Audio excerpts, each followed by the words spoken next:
Besar olahraga nasional. Target menembus 10 besar PON 2024 di Aceh dan Sumsel diungkapkan oleh Gubernur Sumsel Herman Deru saat menghadiri Rakerda KONI Sumsel ke Ketua KONI Sumsel Hendri Zainuddin. Target tersebut dinilai Gubernur wajar karena dalam beberapa edisi PON terakhir peringkat Sumsel selalu alami perbaikan.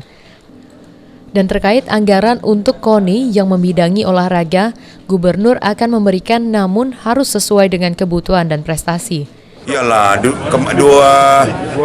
KONI 2016 itu kita ranking 21. KONI Papua 2021 kita ranking 16. Jadi ada tingkat 5 tingkat. Berarti PON Aceh nanti ke depan kita paling tidak harus. Untuk mencapai target dari gubernur tersebut, KONI Sumsel akan mulai melakukan persiapan pada tahun depan dengan menjaring atlet-atlet berbakat serta membina atlet yang berprestasi pada Porprov Oku lalu. Dan suatu program yang telah dibentuk oleh KONI Sumsel, yaitu Sumsel Maju Unggul Prestasi.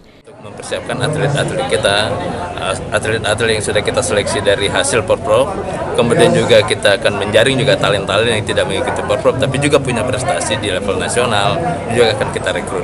Kita godok nanti dalam satu program ini tadi yang kami katakan Sumsel. Selain PON 2024, KONI Sumsel juga kedepannya punya program-program lainnya, yaitu Porprov 2023 di Lahat dan Porwil Aceh yang menargetkan peringkat 5 besar. Firman Hidayat, PAL TV.